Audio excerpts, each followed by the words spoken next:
Oh, hello, hi. Welcome to Storytime with Moog. I am Moog, and today we are reading Leo Tolstoy. No, we're not. We're reading Anna Karenina by Leo Tolstoy, starting with part 2, chapter 17. But first,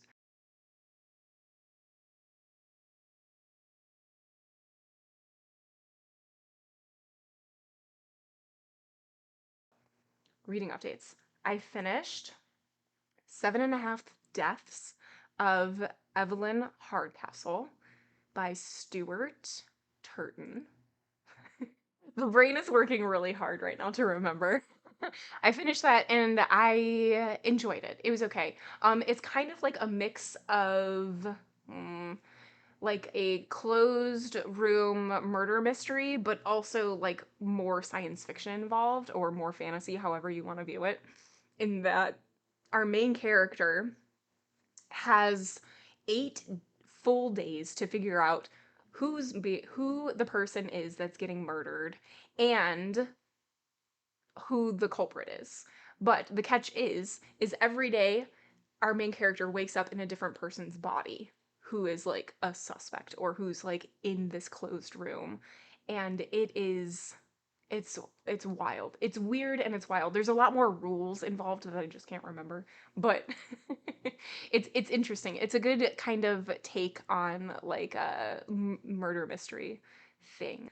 I also read Young Bright Women by, I don't know, or maybe it's Bright Young Women.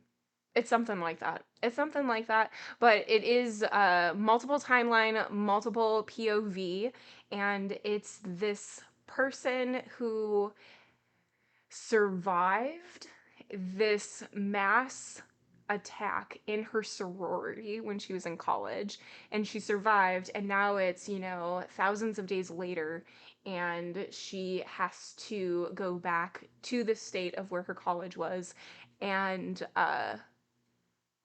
like do some like stuff. I'm trying to be vague without like being too vague so that I'm not like giving things away. But it's good. That was a terrible description. I apologize. If you don't read it, I understand. I understand. But I read that one for a book club that I'm no longer a part of, but just curious to see like what they're reading. I also read, it was only 3 hours on audiobook, and I read it or listened to it at 2 times speed. So it was only an hour and a half, which is just a quick little train ride. But I listened to Convenience Store Woman by Sayada Murata, and it is the same author who wrote Earthlings, and it was really good. It's the same kind of commentary on social and expectations in society and things like that, but it is about this person who starts working in convenience store when she's going to school, and then now that she's in her 30s, she still has that same job, that same part time job at the convenience store. And now people are really concerned for her and worried about her. And because she hasn't like started a career and like whatever else. So it's interesting. It's very stylized. So if you don't feel like you like the style, totally get it. But I liked it. I think that's it. But today we are reading Anna Karenina. I remember what just happened, where we just left off. Okay, so Anna is back home and what's his name? What's his name? Oh no. Oh heavens. Oh me oh my. I don't remember his name and it's Levin. And Levin is also back home. So we're getting like two different scenes of what is happening. And Levin is visited by Oblonsky, and Oblonsky he's trying not to ask like, well, what happened to Kitty, like is she married, blah blah blah, even though he desperately wants to. And Oblonsky is going to be buying a forest or selling, no, he's going to be selling land, but the price that he's giving it is like so cheap. And Levin is like, this, you're underselling yourself.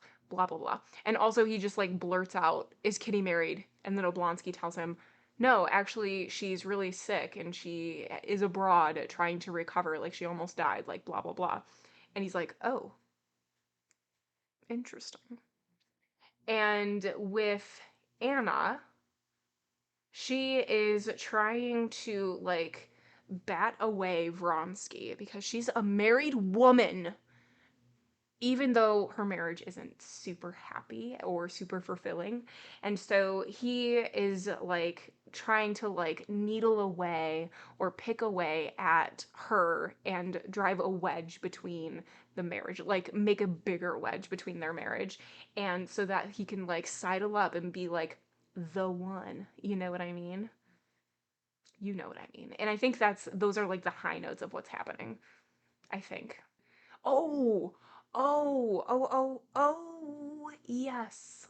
Yes. And it was so uncomfortable. You're right. Okay. So Anna and her husband, so Anna stayed late to the party because Vronsky was there, and her husband left because he's like, I don't want to stay. And in his mind, he knows that other people are seeing Anna and Vronsky together. And he's like, well, I don't really like think anything of it, but other people are thinking things of it. So that means that I have to care what other people are thinking. So he is like trying to come up with this conversation to like confront her and be like, hey, I trust you, but the things that you're doing, like the optics aren't great, type of a thing. Anna comes home and that's not what happens. That's not the conversation that ended up happening. He knows now, or at least he suspects now, that she is um like infatuated because she is so distracted by the different things. So interesting. And what else? And yeah. So they like ended the conversation not really happy. Like he was able to say like the things that he wanted to say. It just didn't come out quite as elegantly, and it came out more blunt. And she was like, "Well, how could you think of this of me?" Blah blah blah. And I think that's where we ended for both of those like main sectors of the story. All right. Chapter 17. Stepan Arkadyevitch went upstairs with his pocket bulging with notes, which the merchant had paid him for 3 months in advance. The business of the forest was over, the money in his pocket. Their shooting had been excellent, and Stepan Arkadyevitch was in the happiest frame of mind, and so he felt specially anxious to dissipate the ill humor that had come upon Levin. He wanted to finish the day at supper as pleasantly as it had begun. Levin certainly was out of humor, and in spite of all his desire to be affectionate and cordial to his charming visitor, he could not control his mood. The intoxication of the news that Kitty was not married had gradually begun to work upon him. Kitty was not married, but ill, and ill from love for a man who had slighted her. This slight, as it were, rebounded upon him. Vronsky had slighted her, and she had slighted him, Levin.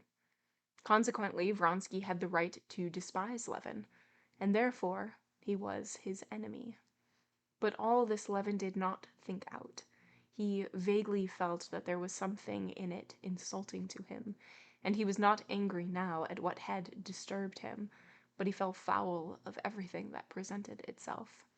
The stupid sale of the forest, the fraud practiced upon Oblonsky and concluded in his house, exasperated him. "Well, finished?" he said, meeting Stepan Arkadyevitch upstairs. "Would you like supper?" "Well, I wouldn't say no to it. What an appetite I get in the country! Wonderful! Why didn't you offer Ryabinin anything?" "Oh, damn him!" "Still, how you do treat him," said Oblonsky. "You didn't even shake hands with him. Why not shake hands with him?" "Because I don't shake hands with a waiter, and a waiter's 100 times better than he is." "What a reactionist you are, really! What about the amalgamation of classes?" said Oblonsky. "Anyone who likes amalgamating is welcome to it, but it sickens me." You're a regular reactionist, I see. Really, I never considered what I am. I am Konstantin Levin, and nothing else. And Konstantin Levin, very much out of temper, said Stepan Arkadyevitch, smiling. Yes, I am out of temper. And do you know why? Because, excuse me, of your stupid sale. Stepan Arkadyevitch frowned good-humoredly, like one who feels himself teased and attacked for no fault of his own. Come, enough said about it, he said. When did anybody ever sell anything without being told immediately after the sale it was worth much more? But when one wants to sell, no one will give anything. No, I see you've a grudge against that unlucky Ryabinin. Maybe I have. And do you know why? You'll say again that I'm a reactionist or some other terrible word. But all the same, it does annoy and anger me to see on all sides the impoverishing of the nobility to which I belong, and, in spite of the amalgamation of classes, I'm glad to belong, and their impoverishment is not due to extravagance. That would be nothing. Living in good style, that's the proper thing for noblemen. It's only the nobles who know how to do it. Now the peasants about us buy land, and I don't mind that. The gentleman does nothing, while the peasant works and supplants the idle man. That's as it ought to be. And I'm very glad for the peasant. But I do mind seeing the process of impoverishment from a sort of, I don't know what to call it, innocence. Here a Polish speculator bought for half its value a magnificent estate from a young lady who lives in Nice. And there a merchant will get 3 acres of land, worth 10 rubles, as security for the loan of 1 ruble. Here, for no kind of reason, you've made that rascal a present of 30,000 rubles. What should I have done? Counted every tree? Well, of course, they must be counted. You didn't count them, but Ryabinin did. Ryabinin's children will have means of livelihood and education, while yours maybe will not. Well, you must excuse me, but there's something mean in this counting. We have our business, and they have theirs, and they must make their profit. Anyway, the thing's done, and there's an end of it. And here come some poached eggs, my favorite dish, and Agafea Mikhailovna will give us that marvelous herb brandy. Stepan Arkadyevitch sat down at the table and began joking with Agafea Mikhailovna, assuring her that it was long since he had tasted such a dinner and such a supper. Well, you do praise it anyway, said Agafea Mikhailovna. But Konstantin Dmitrievitch, give him what you will, a crust of bread, he'll eat it and walk away. Though Levin tried to control himself, he was gloomy and silent. He wanted to put one question to Stepan Arkadyevitch, but he could not bring himself to the point, and could not find the words or the moment into which to put it. Stepan Arkadyevitch had gone down to his room, undressed, again washed, and attired in the nightshirt with goffered frills. He had got into bed, but Levin still lingered in his room, talking of various trifling matters, and not daring to ask what he wanted to know. How wonderfully they make this soap, he said, gazing at a piece of soap he was handling, which Agafea Mikhailovna had put ready for the visitor, but Oblonsky had not used. Only look. Why, it's a work of art. Yes, everything's brought to such a pitch of perfection nowadays, said Stepan Arkadyevitch, with a moist and blissful yawn. The theater, for instance, and the entertainers. He yawned. The electric light everywhere. Yes, the electric light, said Levin. Yes. Oh, and where's Vronsky now? He asked, suddenly, laying down the soap. Vronsky, said Stepan Arkadyevitch, checking his yawn. He's in Petersburg. He left soon after you did, and he's not once been in Moscow since. And do you know, Kostya, I tell you the truth. He went on, leaning his elbow on the table and propping on his hand his handsome, ruddy face, in which his moist, good-natured, sleepy eyes shone like stars. It's your own fault. You took fright at the sight of your arrival, but, as I told you at the time, I couldn't say which had the better chance. Why didn't you fight it out? I told you at the time that... He yawned inwardly, without opening his mouth. Does he know, or doesn't he, that I did make an offer? Levin wondered, gazing at him. Yes, there's something humbugging, diplomatic in his face. And feeling he was blushing, he looked Stepan Arkadyevitch straight in the face, without speaking. If there was something on her side at the time, it was nothing but a superficial attraction, pursued Oblonsky. His being such a perfect aristocrat, don't you know, and his future position in society had an influence not with her, but with her mother. Levin scowled. The humiliation of his rejection stung him to the heart, as though it were a fresh wound he had only just received. But he was at home, and the walls of home are a support. Stay, stay, he began, interrupting Oblonsky. You talk of his being an aristocrat, but allow me to ask what it consists in. That aristocracy of Vronsky or of anybody else, besides which I can be looked down upon. You consider Vronsky an aristocrat, but I don't. A man whose father crawled up from nothing at all by intrigue, and whose mother, God knows whom she wasn't mixed up with. No, excuse me, but I consider myself aristocratic, and people like me, who can point back in the past to 3 or 4 honorable generations of their family, of the highest degree of breeding, talent, and intellect, of course, that's another matter, and have never curried favor with anyone, never depended on anyone for anything, like my father and my grandfather, and I know many such. You think it mean of me to count the trees in my forest, while you make Ryabinin a present of 30,000. But you get rents from your lands, and I don't know what, while I don't, and so I prize what's come to me from my ancestors, or been won by hard work. We are aristocrats, and not those who can work, who can only exist by favor of the power of this world, and who can be bought for 2 pence halfpenny. Well, but whom are you attacking? I agree with you, said Stepan Arkadyevitch, sincerely and genially, though he was aware that in the class of those who could be bought for 2 pence halfpenny, Levin was reckoning him too. Levin's warmth gave him genuine pleasure. Whom are you attacking? Though a good deal is not true that you say about Vronsky, but I won't talk about that. I tell you straight out, if I were you, I should go back with me to Moscow and... No, I don't know whether you know it or not, but I don't care. And I tell you, I did make an offer and was rejected, and Katerina Alexandrovna is nothing now to me but a painful and humiliating reminiscence.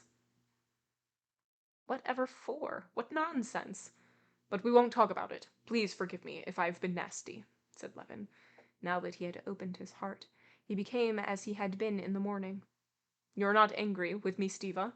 Please don't be angry, he said, and smiling, he took his hand. Of course not. Not a bit. And no reason to be. I'm glad we've spoken openly. And do you know, stand shooting in the morning is unusually good. Why not go? I couldn't sleep the night anyway, but I might go straight from shooting to the station. Capital. End of chapter 17. All right, chapter 17. We have sort of like the fallout of the deal that Stepan Arkadyevitch made with Ryabinin about selling the forest. And then also at the same time, it's intermixed with conversation of Kitty and being like, you know, like Kitty's not married and Vronsky's not around. What would be best is if you came back to Moscow. And Levin's like, no, I'm not going to do that. I don't know if you know this, but I did propose to Kitty and she turned me down. So it's a no, dog. And so they're going to go shooting again the following day. And Stepan is like, all right, that's fine. That sounds great. Wonderful. Love that. I'm probably going to go straight to the train station afterwards. And that's the end of that chapter. We shall see. Chapter 18. Although all Vronsky's inner life was absorbed in his passion, his external life unalterably and inevitably followed along the old accustomed lines of his social and regimental ties and interests. The interests of his regiment took an important place in Vronsky's life, both because he was fond of the regiment and because the regiment was fond of him. They were not only fond of Vronsky in his regiment, they respected him too, and were proud of him, proud that this man, with his immense wealth, his brilliant education and abilities, and the path open before him to every kind of success, distinction, and ambition, had regarded all that, and of all the interests of life had the interests of his regiment and his comrades nearest to his heart. Vronsky was aware of his comrades' view of him, and in addition to his liking for the life, he felt bound to keep up that reputation. It need not be said that he did not speak of his love to any of his comrades, nor did he betray his secret even in the wildest drinking bouts, though, indeed, he was never so drunk as to lose all control of himself. And he shut up any of his thoughtless comrades who attempted to allude to his connection. But in spite of that, his love was known to all the town. Everyone guessed with more or less confidence at his relations with Madame Karenina.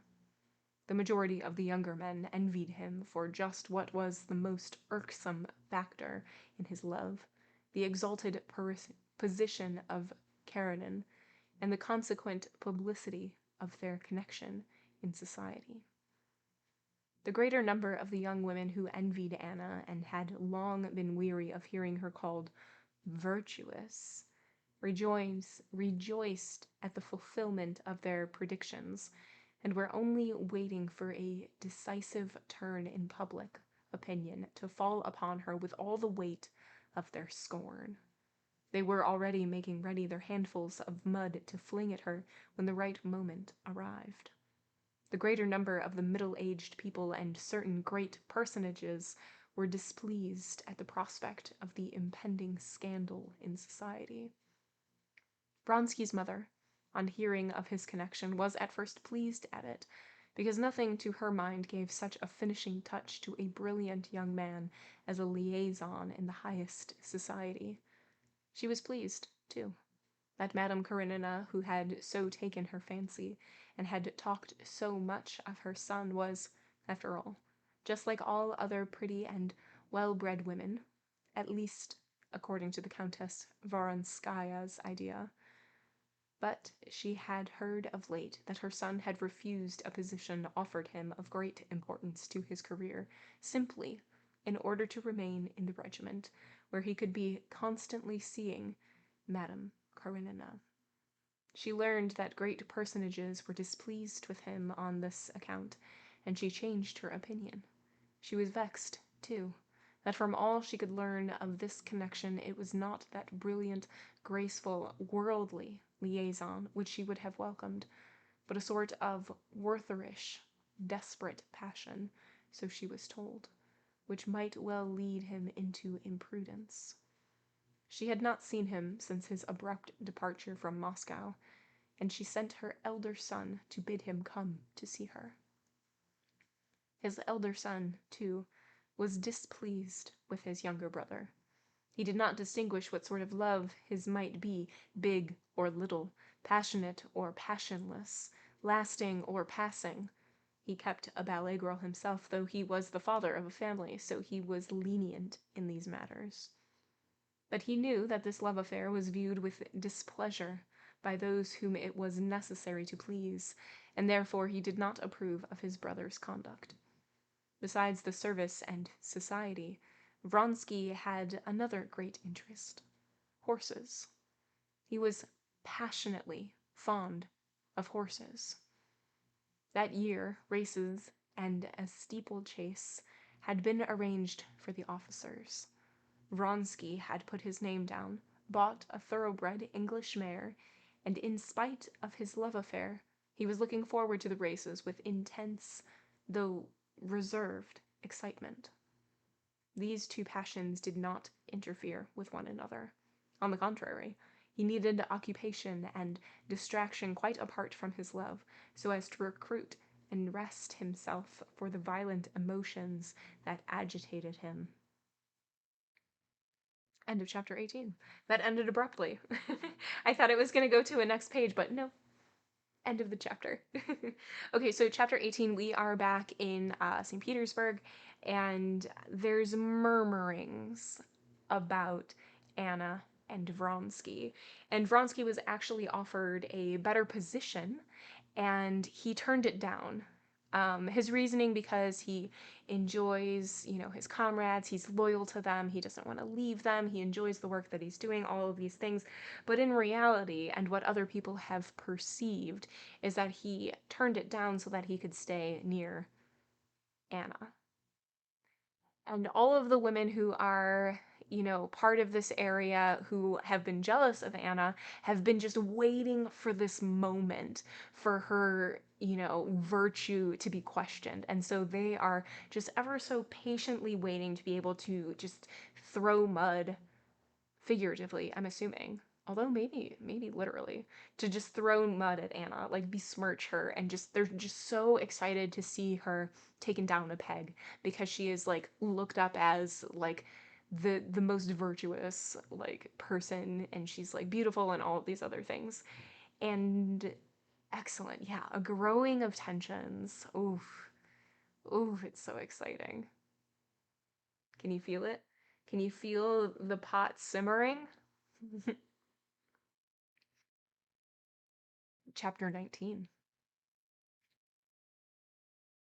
On the day of the races at Krasno Selo, Vronsky had come earlier than usual to eat beefsteak in the common mess room of the regiment. He had no need to be strict with himself, as he had very quickly been brought down to the required light weight, but still he had to avoid gaining flesh, and so he eschewed verinaceous and sweet dishes. He sat with his coat unbuttoned over a white waistcoat, resting both elbows on the table, and while waiting for the steak he had ordered, he looked at a French novel that lay open on his plate. He was only looking at the book to avoid conversation with the officers coming in and out. He was thinking. He was thinking of Anna's promise to see him that day after the races, but he had not seen her for 3 days, and as her husband had just returned from abroad, he did not know whether she would be able to meet him today or not, and he did not know how to find out.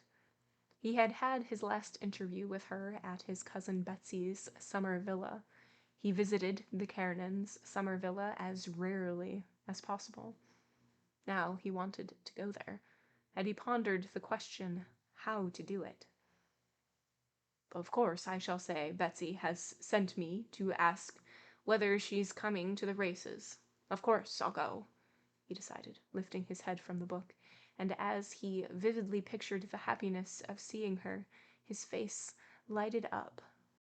Send to my house and tell them to have out the carriage and 3 horses as quick as they can, he said to the servant, who handed him the steak on a hot silver dish, and moving the dish up, he began eating. From the billiard room next door came the sound of balls knocking, of talk and laughter. 2 officers appeared at the entrance door, one, a young fellow, with a feeble, delicate face, who had lately joined the regiment with a corps of pages. The other, a plump, elderly officer, with a bracelet on his wrist, and little eyes lost in fat. Vronsky glanced at them, frowned, and looked down at his book as though he had not noticed them. He proceeded to eat and read at the same time. "What, fortifying yourself for your work?" said the plump officer, sitting down beside him. "As you see," responded Vronsky, knitting his brows, wiping his mouth, and not looking at the officer. So you're not afraid of getting fat? Said the latter, turning a chair round for the young officer. What? Said Vronsky angrily, making a wry face of disgust and showing his even teeth. You're not afraid of getting fat? Waiter, sherry, said Vronsky, without replying, and moving the book to the other side of him. He went on reading. The plump officer took up the list of wines and turned to the young officer. You choose what we're to drink, he said, handing him the card and looking at him. Rhine wine, please, said the young officer, stealing a timid glance at Vronsky and trying to pull his scarcely visible mustache. Seeing that Vronsky did not turn round, the young officer got up. Let's go into the billiard room, he said. The plump officer rose submissively, and they moved towards the door. At that moment, there walked into the room the tall and well-built Captain Yashvin, nodding with an air of lofty contempt to the two officers. He went up to Vronsky. Ah, there he is, he cried, bringing his big hand down heavily on his epaulette. Vronsky looked round angrily, but his face lighted up immediately with his characteristic expression of genial and manly serenity. That's it, Alexei, said the captain in his loud baritone. You must just eat a mouthful now and drink only one tiny glass. I'm not hungry. There go the inseparables. Yashvin drooped, glancing sarcastically at the two officers who were at that instant leaving the room. And he bent his long legs, swathed in tight riding breeches, and sat down in the chair, too low for him, so that his knees were cramped up in a sharp angle. Why didn't you turn up at the Red Theatre yesterday? Numerova wasn't at all bad. Where were you? Oh, I was late at the Tverskoys, said Vronsky. Ah, replied Yashvin. Yashvin, a gambler and a rake, a man not merely without moral principles, but of immoral principles. Yashvin was Vronsky's greatest friend in the regiment.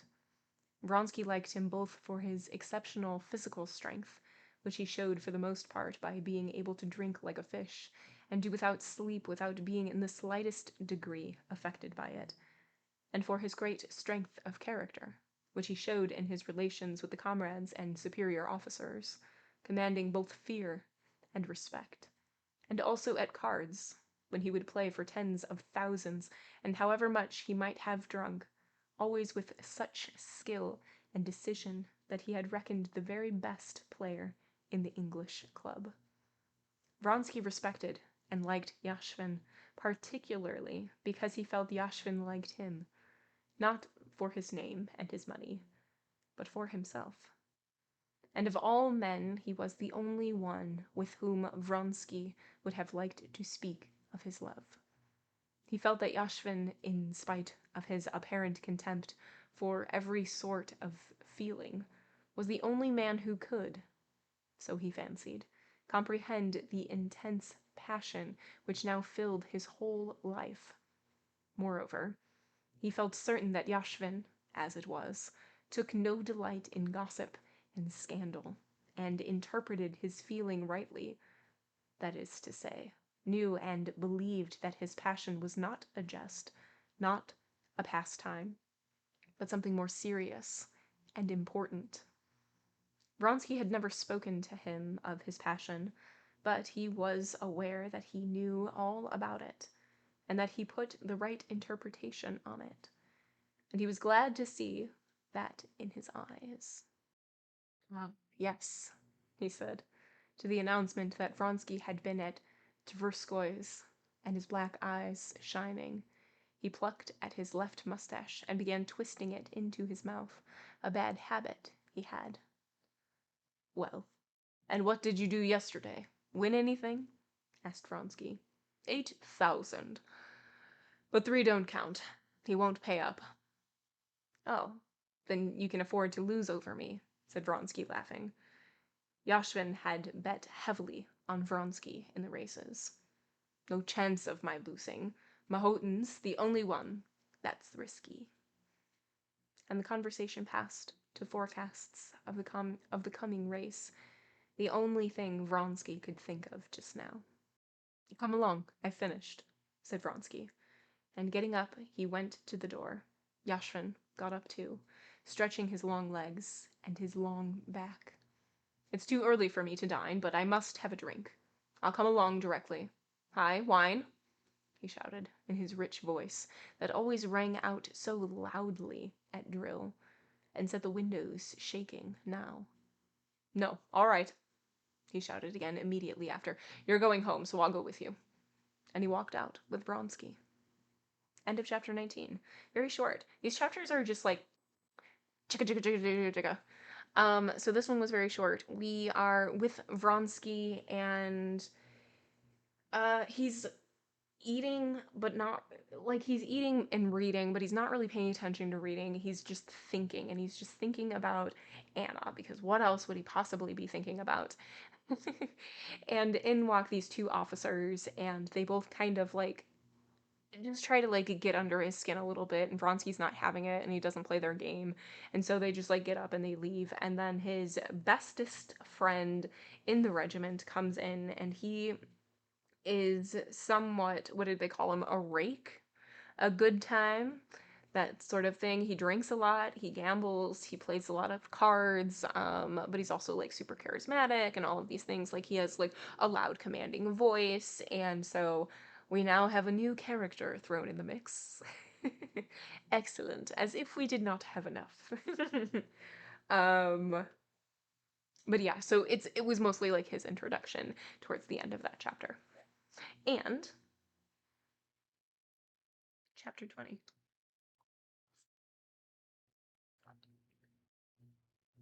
Chapter 20. Vronsky was staying in a roomy, clean, Finnish hut, divided into two by the partition. Petritsky lived with him in camp, too. Petritsky was asleep when Vronsky and Yashvin came into the hut. Get up. Don't go on sleeping, said Yashvin, going behind the partition and giving Petritsky, who was lying with ruffled hair and with his nose in the pillow, a prod on the shoulder. Petritsky jumped up onto his knees and looked round. Your brother's been here, he said to Vronsky. He waked me up, damn him, and said he'd look in again. And pulling up the rug, he flung himself back on the pillow. Do shut up, Yashvin, he said, getting furious with Yashvin, who was pulling the rug off him. Shut up! He turned over and opened his eyes. You'd better tell me what to drink. Such a nasty taste in my mouth that brandy's better than anything, boomed Yashvin. Tereshenko, brandy for your master and cucumbers, he shouted, obviously taking pleasure in the sound of his own voice. Brandy, do you think, eh? Queried Petritsky, blinking and rubbing his eyes. And you'll drink something? All right, then. We'll have a drink together. Vronsky, have a drink?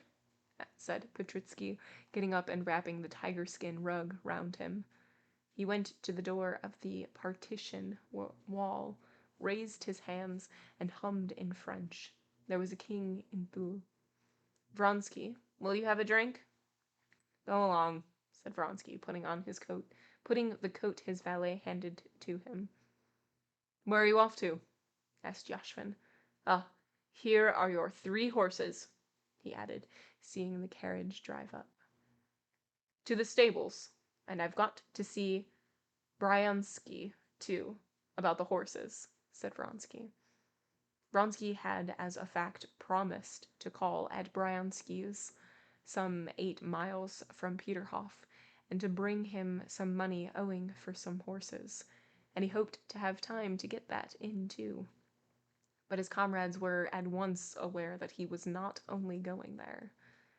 Petritsky, still humming, winked and made a pout with his lips, as though he would say, Ah, yes, we know your Bryansky. Mind, you're not late, was Yashvin's only command, and to change the conversation. How is my roam? Is he doing all right? He inquired, looking out of the window at the middle one of the 3 horses which he had sold Vronsky. Stop, cried Petritsky to Vronsky as he was just going out. Your brother left a letter and a note for you. Wait a bit. Where are they? Vronsky stopped.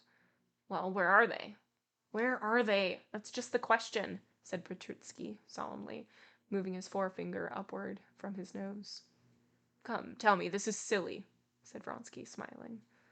I have not lighted the fire, here somewhere about. Come, enough fooling. Where is the letter? Nope, I've forgotten really. Or was it a dream? Wait a bit.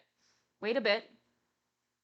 But what's the use of getting in a rage? If you're drunk 4 bottles yesterday, and as I did, you'd forget where you were lying. Wait a bit, and I'll remember. Petritsky went behind the partition and lay down on his bed. Wait a bit. This was how I was lying, and this is how he was standing. Yes, yes, yes. Here it is. And Petritsky pulled a letter out from under the mattress, where he had hidden it. Vronsky took the letter and his brother's note. It was the letter he was expecting, from his mother, reproaching him for not having been to see her, and the note was from his brother, to say he must have a little talk with him. Vronsky knew that it was all about the same business. What business is it of theirs, thought Vronsky, and crumpling up the letter, he thrust them between the buttons of his coat so as to read them carefully on the road. In the porch of the hut he was met by 2 officers, one of his regiment and one of another. Vronsky's quarters were always a meeting place for all the officers. Where are you off to? I must go to Peterhof. Has the mayor come from Tsarko?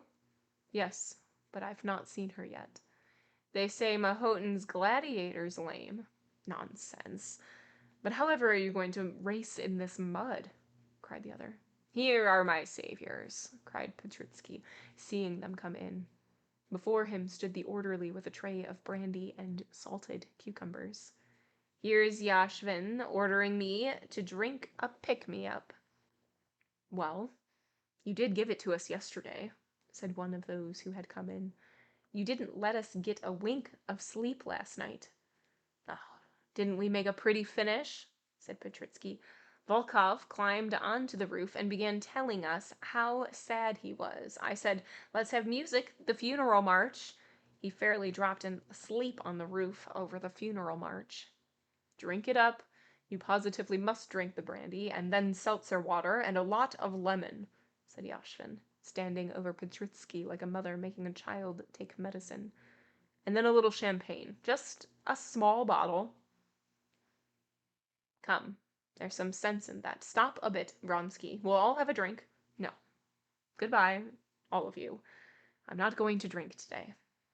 Why, are you gaining weight? All right, then we must have it alone. Give us the seltzer water and lemon. Vronsky, shouted someone when he was already outside. Well? You'd better get your hair cut. It'll weigh you down, especially at the top. Vronsky was, in fact, beginning, prematurely, to get a little bald. He laughed, showing his even teeth, and pulling his cap over the thin place, went out and got into his carriage. To the stables, he said, and was just pulling out the letters to read them through, but he thought better of it, and put off reading them so as not to distract his attention before looking at the mare. Later. End of chapter 20. Okay, so Vronsky and Yashvin get back home. They're also staying with Petritsky, and Petritsky is there, and he's like, oh, by the way, like, you have 2 letters that came for you. And Vronsky's like, give them to me. And Petritsky's like, but where could they be? I drank so much. How am I supposed to remember? I was laying in bed like this, and the guy came in like this. Ah, here they are. And he pulled them out from, like, under the mattress. And they were just what Vronsky thought they would be. A letter from his mom and a letter from his brother, both, like, saying that, you know, they need to talk to him and that what he's doing is terrible. And he doesn't really read them fully, and he shoves them in his coat, and he's on his way out, and Yashvin and Petritsky are trying to get him to stay and have a drink, and Vronsky's like, no, I'm gonna leave. And so he does leave, and he plans on reading the letters on the train more thoroughly. and away from people. Have a little sip.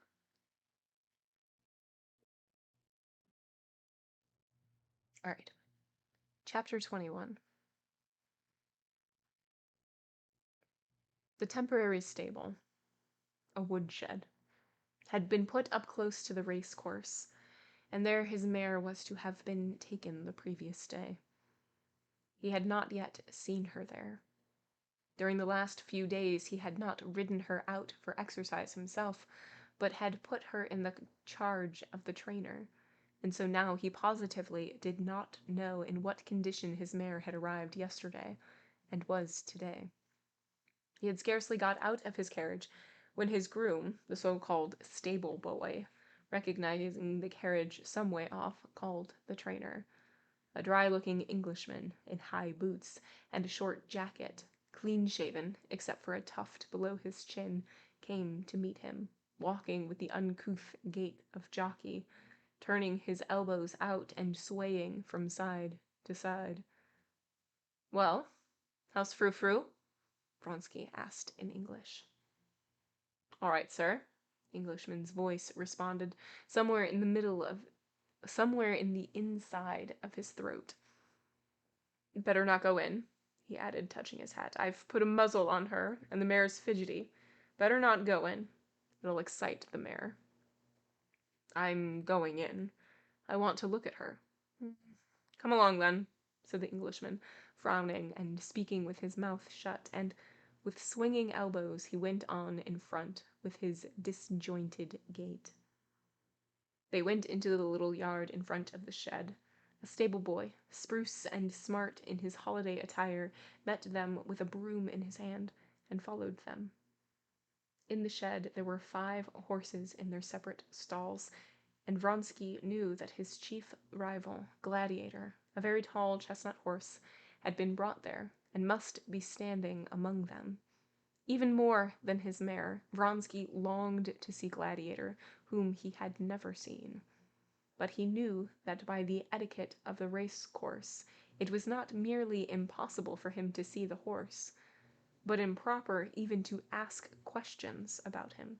Just as he was passing along the passage, the boy opened the door into the second horse box on the left, and Vronsky caught a glimpse of a big chestnut horse with white legs. He knew that this was Gladiator, but, with the feeling of a man turning away from the sight of another man's open letter, he turned round and went into Frou-Frou's stall. "The horse is here, belonging to Mac. I can never say the name," said the Englishman over his shoulder, pointing his big finger and dirty nail towards the Gladiator's stall. "Mahotin?" "Yes, he's most serious rival," said Vronsky. "If you were riding him," said the Englishman, "I'd bet on you." "Frou-Frou's more nervous." "She's stronger," said Vronsky, smiling at the compliment to his riding.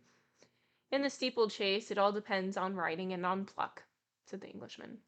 Of pluck, that is, energy and courage, Vronsky did not merely feel that he had enough. What was of far more importance, he was firmly convinced that no one in the world could have more of his pluck than he had. "Don't you think I want more thinning down?" "Oh, no," answered the Englishman. "Please, don't speak loud, the mare's fidgety," he added, nodding towards the horse-box, before which they were standing, and from which came the sound of restless stamping in the straw. He opened the door, and Vronsky went into the horse-box, dimly lighted by one little window. In the horse-box stood a dark bay mare, with a muzzle on, picking at the fresh straw with her hoofs. Looking round him in the twilight of the horse-box, Vronsky unconsciously took in once more in a comprehensive glance all the points of his favorite mare.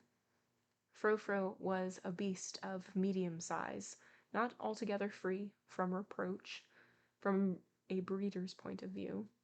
She was small-boned all over. Though her chest was extremely prominent in front, it was narrow. Her hindquarters were a little drooping, and in her forelegs, and still more in her hind legs, there was a noticeable curvature. The muscles of both hind and forelegs were not very thick, but across her shoulders the mare was exceptionally broad, a peculiarity especially striking now that she was lean from training. The bones of her legs below the knees looked no thicker than a finger from in front, but were extraordinarily thick seen from the side. She looked altogether, except across the shoulders, as it were, pinched in at the sides and pressed out in depth. But she had in the highest degree the quality that makes all defects forgotten. The quality was blood. The blood that tells, as the English expression has it. The muscles stood up sharply under the network of sinews, covered with the delicate, mobile skin, soft as satin, and they were hard as bone. Her clean-cut head, with prominent, bright, spirited eyes, broadened out at the open nostrils that showed the red blood in the cartilage within. About all her figure, and especially her head, there was a certain expression of energy, and at the same time, of softness. She was one of those creatures which seem only not to speak because the mechanism of their mouth does not allow them to. To Vronsky, at any rate, it seemed that she understood all he felt at that moment, looking at her. Directly, Vronsky went towards her. She drew in a deep breath, and turning back her prominent eye till the white looked bloodshot, she started at the approaching figures from the opposite side, shaking her muzzle, and shifting lightly from one leg to the other. "There, you see how fidgety she is?" said the Englishman. "There, darling, there," said Vronsky, going up to the mare and speaking soothingly to her. But the nearer he came, the more excited she grew. Only when he stood by her head, she was suddenly quieter, while the muscles quivered under her soft, delicate coat. Vronsky patted her strong neck, straightened over her sharp withers a stray lock of her mane that had fallen on the other side, and moved his face near her dilated nostrils, transparent as a bat's wing. She drew a loud breath and snorted out through her tense nostrils, started, pricked up sharp ears, and put out her strong, black lip towards Vronsky, as though she would nip hold of his sleeve. But, remembering the muzzle, she took it and again began restlessly stamping one after the other her shapely legs. "Quiet, darling, quiet, shh," he said, patting her again over her hindquarters, and with a glad sense that his mare was in the best possible condition, he went out of the horse-box. The mare's excitement had infected Vronsky. He felt that his heart was throbbing, and that he, too, like the mare, longed to move, to bite. It was both dreadful and delicious. "Well, I rely on you, then," he said to the Englishman. 6:30 on the ground." "All right," said the Englishman. "Oh, where are you going, my lord?"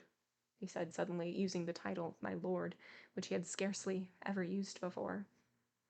Vronsky, in amazement, raised his head and stared, as he knew how to stare, not into the Englishman's eyes, but at his forehead, astounded at the impertinence of his question, but realizing that in asking this the Englishman had been looking at him not as an employer, but as a jockey, he answered, "I've got to go to Bryansky's.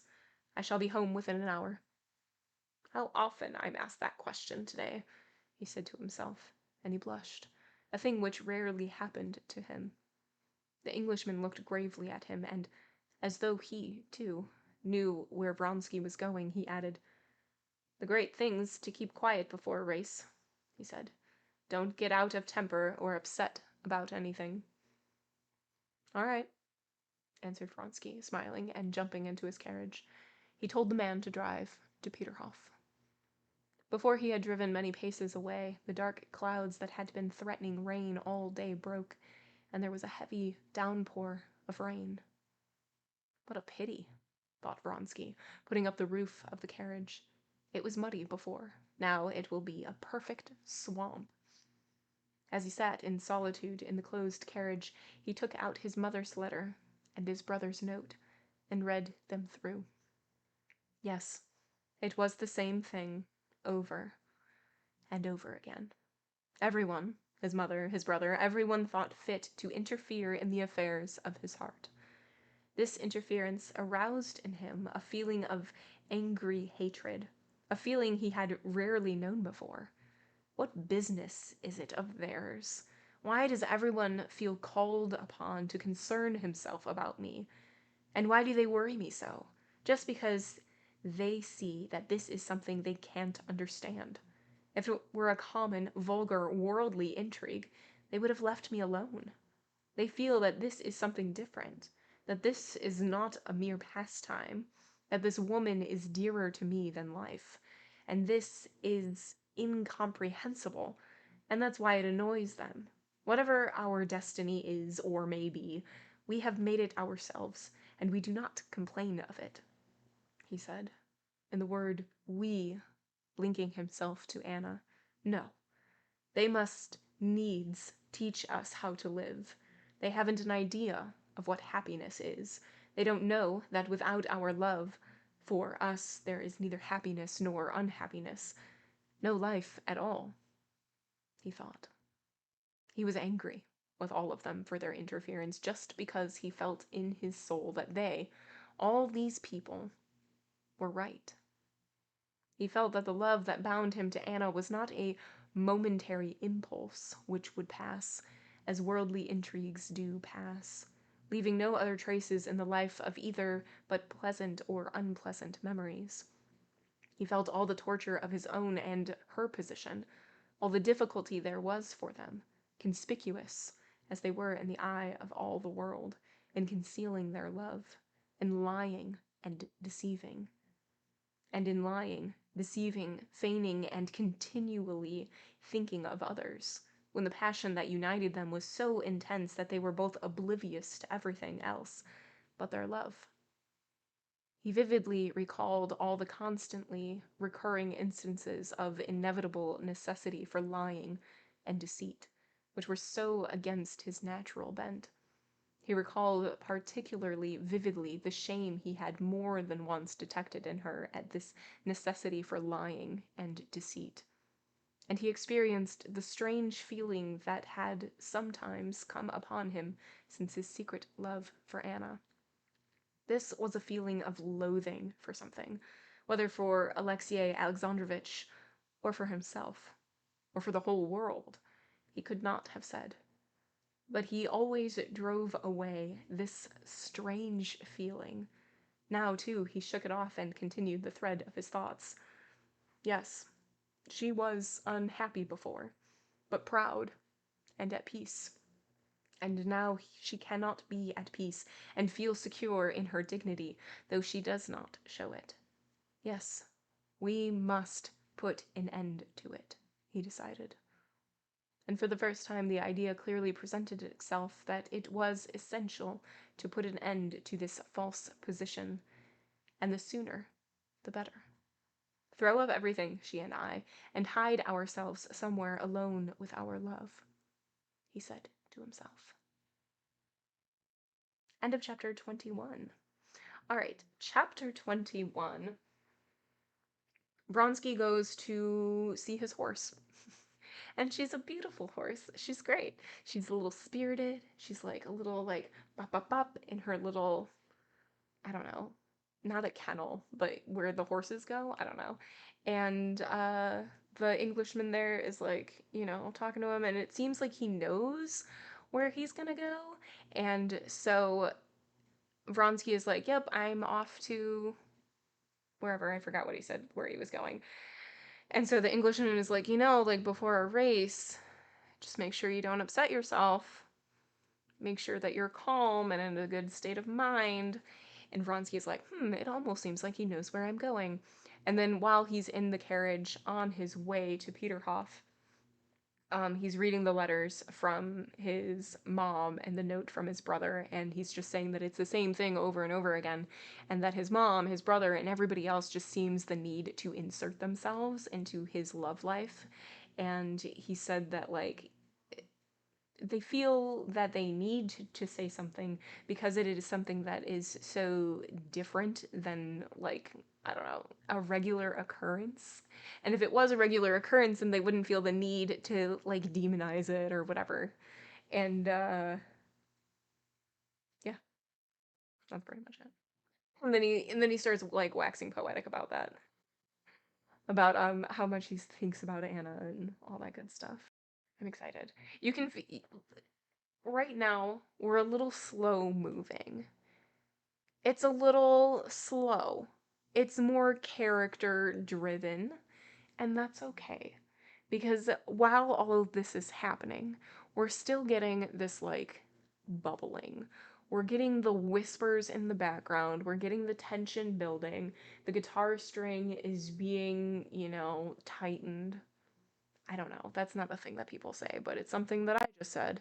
Um, and I think it's going to pay off really well. I think it's going to pay off.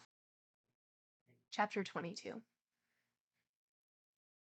The rain did not last long, and by the time Vronsky arrived, his shaft horse trotting at full speed and dragging the trace horses galloping through the mud with their reins hanging loose, the sun had peeped out again. The roofs of the summer villas and the old lime trees in the gardens on both sides of the principal streets sparkled with wet brilliance, and from the twigs came a pleasant drip, and from the roofs rushing streams of water.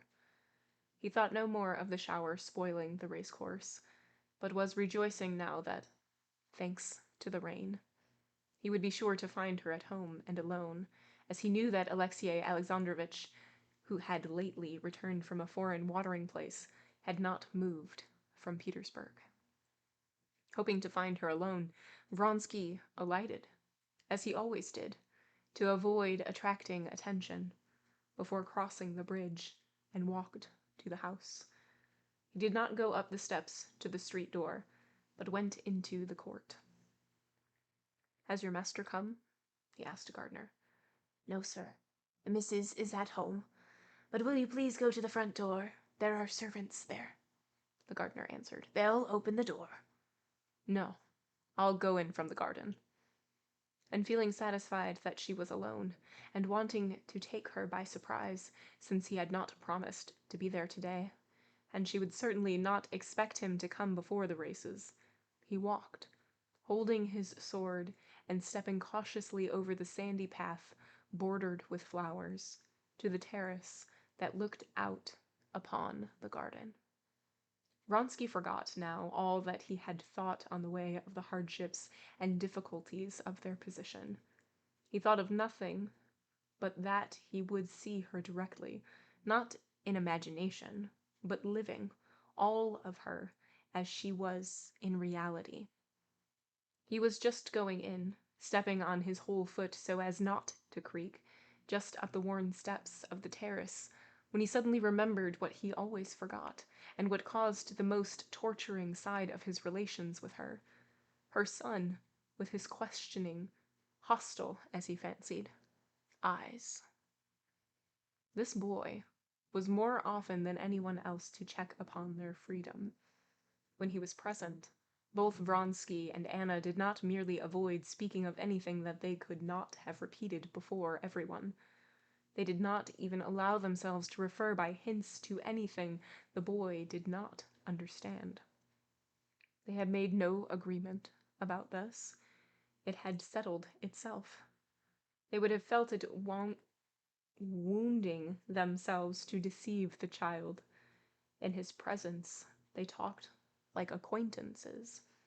But in spite of this caution, Vronsky often saw the child's intent, bewildered glance fixed upon him, in a strange shyness, uncertainty, at one time friendliness, at another coldness and reserve, in the boy's manner to him, as though the child felt that between this man and his mother there existed some important bond, the significance of which he could not understand. As a fact, the boy did feel that he could not understand this relation, and he tried painfully, and was not able to make clear to himself what feeling he ought to have for this man. With a child's keen instinct for every manifestation of feeling, he saw distinctly that his father, his governess, his nurse, all did not merely dislike Vronsky, but looked on him with horror and aversion, though they never said anything about him, while his mother looked on him as her greatest friend. What does it mean? Who is he? How ought I to love him? If I don't know, it's my fault. Either I'm stupid or a naughty boy, thought the child. And this was what caused his dubious, inquiring, sometimes hostile expression, and the shyness and uncertainty which Vronsky found so irksome. This child's presence always and infallibly called up to Vronsky that strange feeling of inexplicable loathing which he had experienced of late. This child's presence called up, both in Vronsky and in Anna, a feeling akin to the feeling of a sailor who sees by the compass that the direction in which he is swiftly moving is far from the right one, but that to arrest his motion is not in his power, that every instant is carrying him further and further away, and that to admit to himself his deviation from the right direction is the same as admitting his certain ruin. This child, with his innocent outlook upon life, was the compass that showed them the point to which they had departed from what they knew, but did not want to know. This time, Siroiza was not at home, and she was completely alone.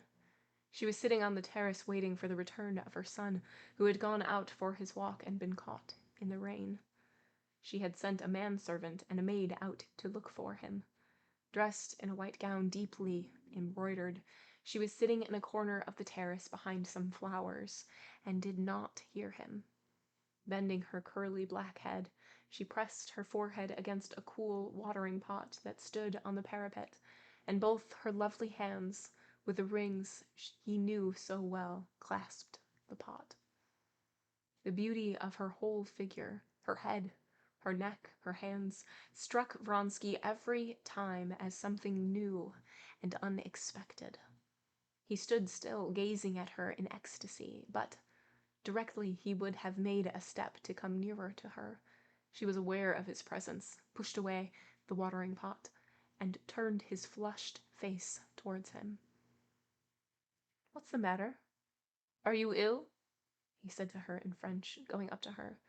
He would have run to her, but remembering that there might be spectators, he looked round towards the balcony door, and reddened a little, as he always reddened, feeling that he had to be afraid and be on his guard. "No, I'm quite well," she said, getting up and pressing his outstretched hand tightly. "I did not expect thee." "Mercy, what cold hands!" he said. "You startled me." She said, "I'm alone, and expecting Siroiza. He's out for a walk. They'll come in from this side." But, in spite of her efforts to be calm, her lips were quivering. "Forgive me for coming, but I couldn't pass the day without seeing you," he went on, speaking French, as he always did to avoid using the stiff Russian plural form, so impossibly frigid between them, and the dangerously intimate singular. "Forgive you? I'm so glad. But you're ill, or worried," he went on, not letting go her hands and bending over her. "What were you thinking of?" "Always the same thing," she said with a smile. She spoke the truth. If ever at any moment she had been asked what she was thinking of, she could have answered truly, of the same thing, of her happiness and her unhappiness. She was thinking, just when he came upon her, of this. Why was it, she wondered, that to others, to Betsy, she knew of her secret connection with Tushkevich. It was all easy. while to her, it was such torture. Today, this thought gained special poignancy from certain other considerations. She asked him about the races. He answered her questions, and seeing that she was agitated, trying to calm her, he began telling her in the simplest tone the details of his preparations for the race. Tell him, or not tell him, she thought, looking into his quiet, affectionate eyes. He is so happy, so absorbed in his races that he won't understand that he ought. He won't understand all the gravity of this fact to us. But you haven't told me what you were thinking of when I came in, he said, interrupting his narrative. Please, tell me. She did not answer, and, bending her head a little, she looked inquiringly at him from under her brows, her eyes shining under their long lashes. Her hand shook as it played with a leaf she had picked. She saw it, and his face expressed that utter subjection, that slavish devotion, which she had done so much to win her. I see something has happened. Do you suppose I can be at peace, knowing you have a trouble I am not sharing? Tell me, for God's sake, he repeated imploringly. Yes, I shan't be able to forgive him if he does not realize all the gravity of it. Better not tell. Why put him to the proof?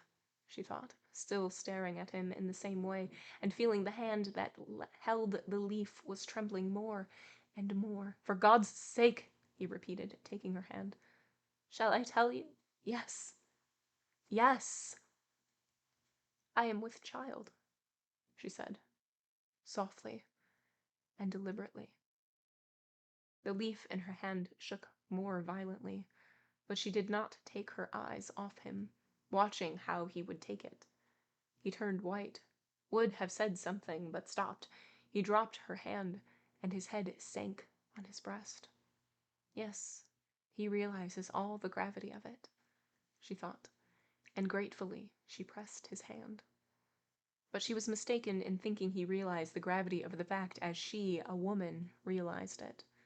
On hearing it, he felt come upon him with tenfold intensity that strange feeling of loathing of someone, but at the same time, he felt that the turning point he had been longing for had come now, that it was impossible to go on concealing things from her husband, and it was inevitable in one way or another that they should soon put an end to their unnatural position. But, besides that, her emotion physically affected him in the same way. He looked at her with a look of submissive tenderness, kissed her hand, got up, and, in silence, paced up and down the terrace. Yes, he said, going up to her resolutely, neither you nor I have looked on our relations as a passing amusement, and now our fate is sealed. It is absolutely necessary to put an end, he looked around as he spoke, to the deception in which we are living. Put an end? How put an end, Alexei? She said softly. She was calmer now, and her face lighted up with a tender smile. Leave your husband, and make our life one. It is one as it is, she answered, scarcely audible. Yes, but all together. All together. But how, Alexei? Tell me how, she said in melancholy mockery at the hopelessness of her own position. Is there any way out of such a position? Am I not the wife of my husband? There is a way out of every position. We must take our line, he said. Anything's better than the position in which you are living. Of course, I see how you torture yourself over everything, the world and your son and your husband. Oh, not over my husband, she said with a quiet smile. I don't know him. I don't think of him. He doesn't exist. You're not speaking sincerely. I know you. You worry about him, too. Oh, he doesn't even know, she said, and suddenly a hot flush came over her face, her cheeks, her brow, her neck crimsoned, and tears of shame came into her eyes. But we won't talk of him. End of chapter 22. All right, so it is raining, and Vronsky is like, ah, perfect, it's raining. That means that Anna is going to be by herself. So we agreed to meet after the race. I'm going to surprise her because I know she's going to be by herself. I'm going to surprise her and go before the race as well. And so there's a moment when he like is worried that that her son is going to be there, and talks about the like eyes, like the blazing gaze that this son gives, and he's like, does he know like what's going on? We only try to be like acquaintances. And that's the thing that her son is having a hard time with, because they are acting, cordially, like Anna and Vronsky are best friends, but literally every other person in the house is acting and talking about Vronsky, not outright or directly, but in a way that is like mean and like not necessarily derogatory, but just like he's not a great person and they're not happy that he's around, type of a thing. And so the kid like has this, back and forth of like not really understanding how he's supposed to be reacting or how he's supposed to be treating Vronsky, which I think is just great. I think that's great. And writing wise, not like realistically, but writing wise, I think that's wonderful. And so he goes in there and Anna's by herself, and he's able to clearly see that there is something wrong with Anna. And he keeps asking, and she's like, oh, like, I don't know if I can tell you. And they keep going back and forth, back and forth.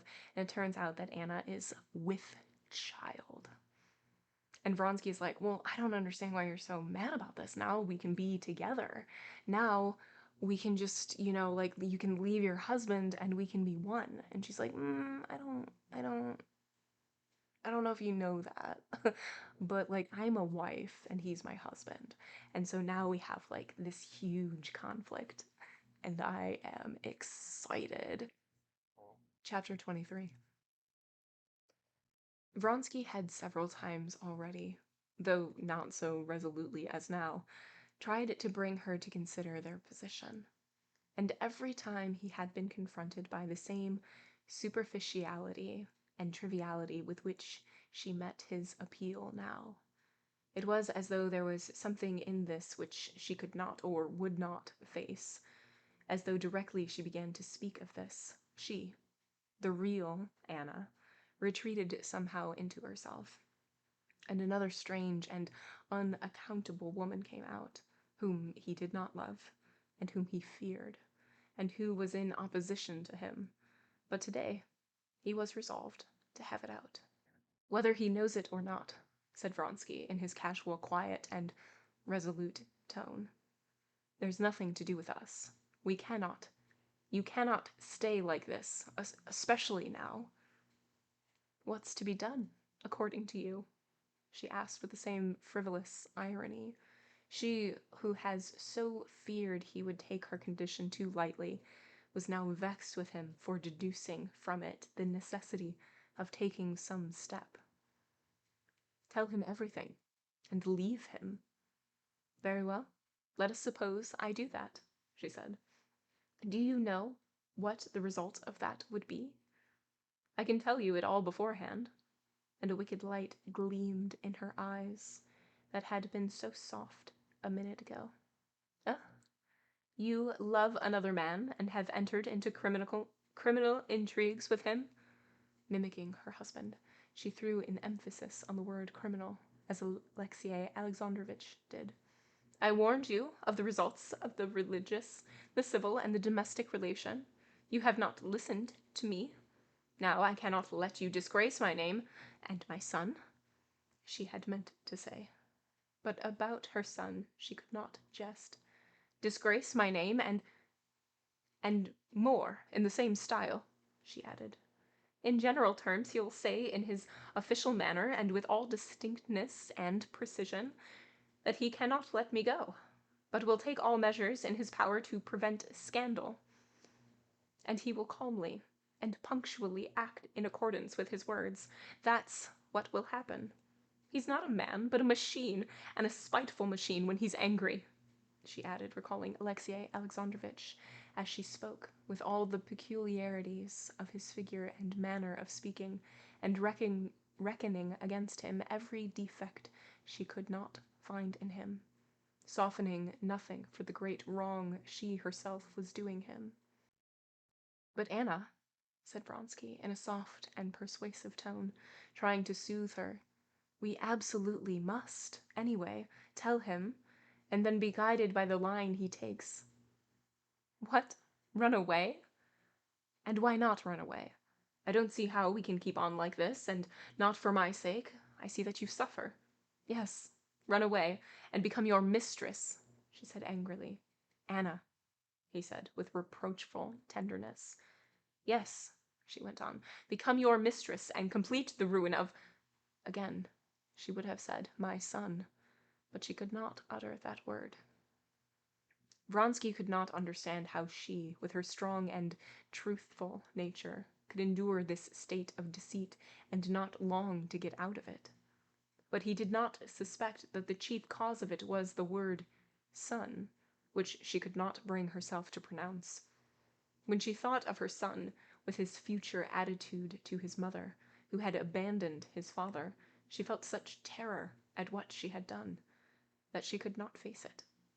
But, like a woman, could only try to comfort herself with lying assurances that everything would remain as it always had been, and that it was possible to forget the fearful question of how it would be with her son.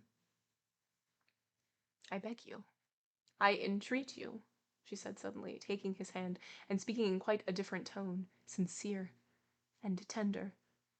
"Never speak to me of that." "But Anna—" "Never. Leave it to me. I know all the baseness, all the horror of my position, but it's not so easy to arrange as you think. Never speak to me of it. Do you promise? No, no, promise." "I promise everything, but I can't be at peace, especially after what you have told me. I can't be at peace when you can't be at peace." "I," she repeated. "Yes, I am worried sometimes, but that will pass. If you will never talk of this. When you talk about it, it's only then it worries me."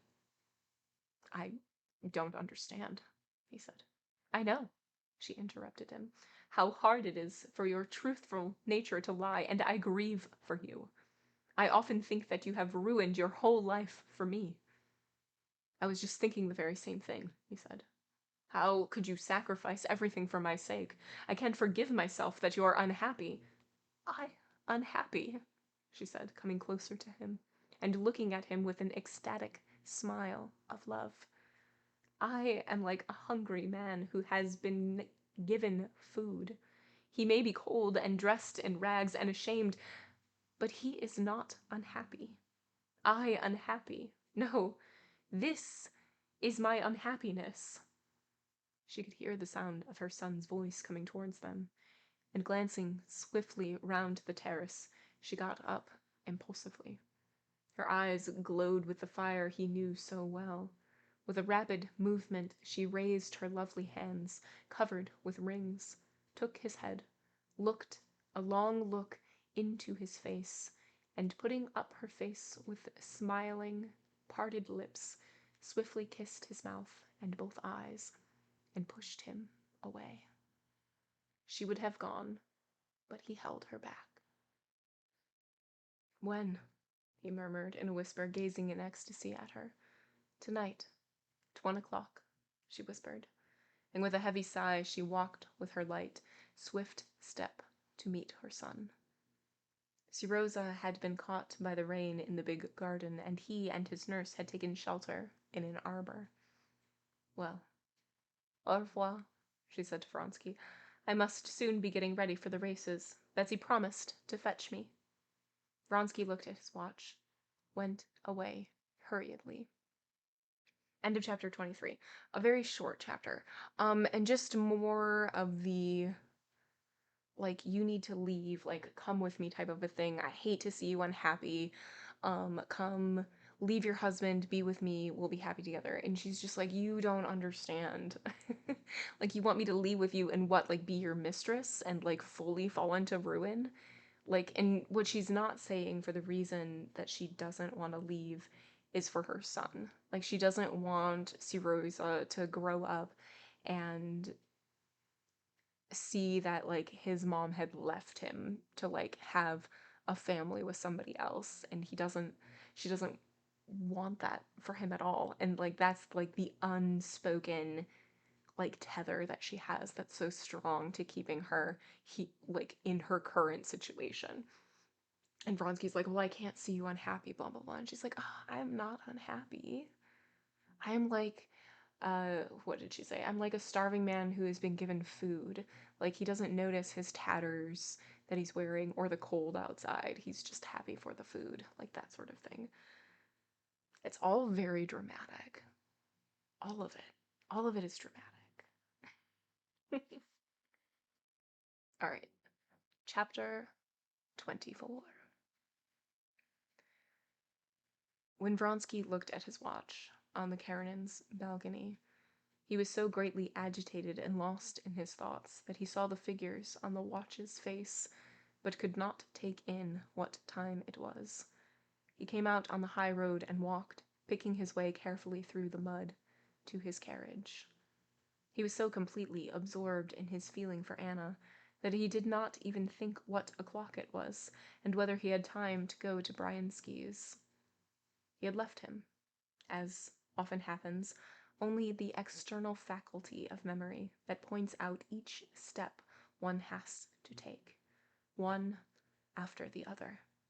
He went up to his coachman, who was dozing on the box in the shadow, already lengthening, of a thick lime tree.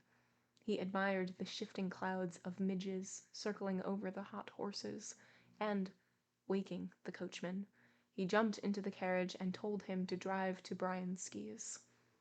It was only after driving nearly 5 miles that he had sufficiently recovered himself to look at his watch and realize it was 5:30, and he was late. There were several races fixed for that day. The mounted guards race, then the officers' 1.5-mile race, then the 3-mile race, then the race for which he was entered. He could still be in time for his race, but if he went to Bryansky's, he could only just be in time, and he would arrive when the whole of the court would be in their places. That would be a pity. But he had promised Bryansky to come, and so he decided to drive on, telling the coachman not to spare the horses. He reached Bryansky's, spent 5 minutes there, and galloped back. This rapid drive calmed him. All that was painful in his relations with Anna, all the feeling of indefiniteness left by their conversation, had slipped out of his mind. He was thinking now with pleasure and excitement of the race, of his being anyhow in time, and now and then the thought of the blissful interview awaiting him that night flashed across his imagination like a flaming light. The excitement of the approaching race gained upon him as he drove further and further into the atmosphere of the races, overtaking the carriages, driving up from the summer villas, or out of Petersburg. At his quarters no one was left at home. All were at the races, and his valet was looking out for him at the gate. While he was changing his clothes, his valet told him that the second race had begun today, that a lot of gentlemen had been to ask for him, and a boy had twice run up from the stables, dressing without hurry. He never hurried himself, and never lost his self-possession. Vronsky drove to the sheds. From the sheds he could see a perfect sea of carriages and people on foot, soldiers surrounding the racecourse, and pavilions swarming with people. The second race was apparently going on, for just as he went into the shed he heard a bell ringing. Going towards the stable, he met the white-legged chestnut, Mahotin's gladiator, being led to the racecourse in a blue fourrage horse cloth, with what looked like huge ears edged with blue. "Where's Cord?" he asked the stable boy. "In the stable, putting on the saddle." And the open horse box stood Frou-Frou, saddled ready. They were just going to lead her out. "I'm not too late?" All right," said the Englishman. "Don't upset yourself." Vronsky once more took in one glance the exquisite lines of his favorite mare, who was quivering all over, and with an effort he tore himself from the sight of her, and went out of the stable. He went towards the pavilions at the most favorable moment for escaping attention. The 1.5-mile race was just finishing, and all eyes were fixed on the horse guard in front and the light hussar behind, urging their horses on with a last effort close to the winning post. From the center and outside of the ring all were crowding to the winning post, and a group of soldiers and officers of the horse guard were shouting loudly their delight at the expected triumph of their officer and comrade. Vronsky moved into the middle of the crowd unnoticed, almost at the very moment when the bell rang at the finish of the race, and the tall, mud-spattered horse guard who came in first, bending over the saddle, let go of the reins of his panting gray horse that looked dark with sweat. The horse, stiffening out its legs with an effort, stopped its rapid course, and the officer of the horse guards looked round him like a man waking up from a heavy sleep, and just managed to smile. A crowd of friends and outsiders pressed round him. Vronsky intentionally avoided that select crowd of the upper world which was moving and talking with discreet freedom before the pavilions.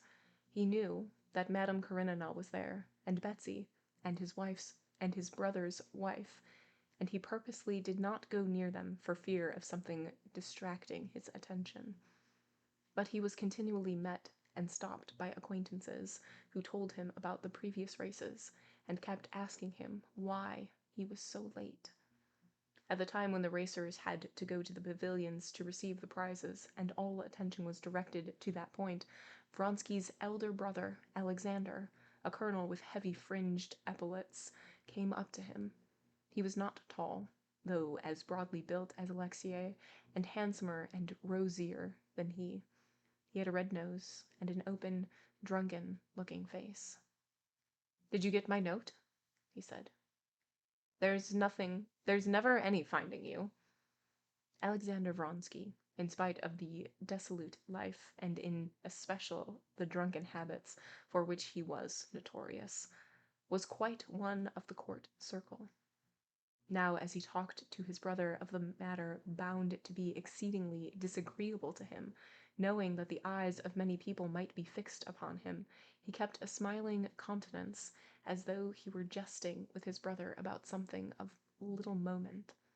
"I got it, and I really can't make out what you are worrying yourself about," said Alexei. "I'm worrying myself because the remark has just been made to me that you weren't here, and that you were seen in Peterhof on Monday. There are matters which only concern those directly interested in them, and the matter you are so worried about is, yes, but if so, you may as well cut the surface. I beg you not to meddle, and that's all I have to say." Alexei Vronsky's frowning face turned white, and his prominent lower jaw quivered, which happened rarely with him. Being a man of very warm heart, he was seldom angry, but when he was angry, and when his chin quivered, then, as Alexander Vronsky knew, he was dangerous. Alexander Vronsky smiled. "I only wanted to give you Mother's letter. Answer it, and don't worry about anything just before the race. Bonne chance," he added, smiling, and he moved away from him. But after him another friendly greeting brought Vronsky to a standstill. "So, you won't recognize your friends? How are you, mon cher?" said Stepan Arkadyevitch, as conspicuously brilliant in the midst of all the Petersburg brilliance as he was in Moscow, his face rosy and his whiskers sleek and glossy. "I came up yesterday, and am delighted that I shall see your triumph. When shall we meet?" "Come tomorrow to the mess room," said Vronsky, and squeezing him by the sleeve of his coat with apologies, he moved away to the center of the race course, where the horses were being led for the great steeplechase. The horses who had run in the last race were being led home, steaming and exhausted, by the stable boys, and one after another the fresh horses for the coming race made their appearance, for the most part English racers, wearing horse clothes, and looking with their drawn-up bellies like strange, huge birds. On the right was led in Frou-Frou, lean and beautiful, lifting up her elastic, rather long pasterns, as though moved by springs. Not far from her they were taking the rug off the lop-eared gladiator, the strong, exquisite, perfectly correct lines of the stallion, with his superb hindquarters and excessively short pasterns almost over his hoofs, attracted Vronsky's attention in spite of himself. He would have gone up to his mare, but he was again detained by an acquaintance. "Ah, there's Karenin," said the acquaintance with whom he was chatting. "He's looking for his wife, and she's in the middle of the pavilion. Didn't you see her?" "No," answered Vronsky, and without even glancing round towards the pavilion where his friend was pointing out Madame Karenina, he went up to his mare. Vronsky had not had time to look at the saddle, about which he had to give some direction, when the competitors were summoned to the pavilion to receive their numbers and places in the row at starting. 17 officers, looking serious and severe, many with pale faces, met together in the pavilion and drew the numbers. Vronsky drew the number 7. The cry was heard, "Mount!" Feeling that with the others riding in the race he was the center upon which all eyes were fastened, Vronsky walked up to his mare in that state of nervous tension in which he usually became deliberate and composed in his movements. Cord, in honor of the races, had put on his best clothes, a black coat buttoned up, a stiffly starched collar which propped up his cheeks, a round black hat, and top boots. He was calm and dignified, as ever, and was with his own hands holding Frou-Frou by both reins, standing straight in front of her. Frou-Frou was still trembling as though in a fever. Her eye, full of fire, glanced sideways at Vronsky. Vronsky slipped his finger under the saddle girth. The mare glanced aslant at him, drew up her lip, and twitched her ear. The Englishman puckered up his lips, intending to indicate a smile that anyone should verify his saddling. "Get up. You won't feel so excited." Vronsky looked round for the last time at his rivals. He knew that he would not see them during the race. 2 were already riding forward to the point from which they were to start. Galtsen, a friend of Vronsky's and one of his more formidable rivals, was moving round a bay horse that would not let him mount. A little light hussar in tight riding breeches rode off at a gallop, crouched up like a cat on the saddle, in imitation of English jockeys. Prince Kuzovlev, Prince Kuzovlev, sat with a white face on his thoroughbred mare from the Gabrovsky stud, while an English groom led her by the bridle. Vronsky and all his comrades knew Kuzovlev and his peculiarity of weak nerves and terrible vanity. They knew that he was afraid of everything, afraid of riding a spirited horse. But now, just because it was terrible, because people broke their necks, and there was a doctor standing at each obstacle, and an ambulance with a cross on it, and a sister of mercy, he had made up his mind to take part in the race. Their eyes met, and Vronsky gave him a friendly and encouraging nod. Only one he did not see, his chief rival, Mahotin, on Gladiator. "Don't be in a hurry," said Cord to Vronsky, "and remember one thing. Don't hold her in at the fences, and don't urge her on. Let her go on as she likes." All right," said Vronsky, taking the reins. "If you can, lead the race, but don't lose heart till the last minute, even if you're behind."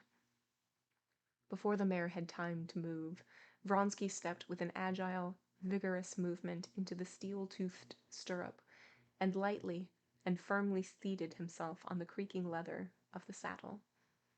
Getting his right foot in the stirrup, he smoothed the double reins, as he always did, between his fingers, and cord let go. She did not know which foot to put first. Frou Frou started, dragged at the reins with her long neck, and as though she were on springs, shaking her rider from side to side. Cord quickened his step, following him. The excited mare, trying to shake off her rider first on one side and then the other, pulled at the reins, and Vronsky tried in vain with voice and hand to soothe her. They were just reaching the dammed-up stream on their way to the starting point. Several of the riders were in front and several behind, when suddenly Vronsky heard the sound of a horse galloping in the mud behind him, and he was overtaken by Mahotin on his white-legged, lop-eared gladiator. Moten smiled, showing his long teeth, but Vronsky looked angrily at him. He did not like him, and regarded him now as his most formidable rival. He was angry with him for galloping past and exciting his mare. Frou Frou started into a gallop, her left foot forward, made 2 bounds, and fretting at the tightened reins, passed into a jolting trot, bumping her rider up and down. Cord, too, scowled, and followed Vronsky almost at a trot.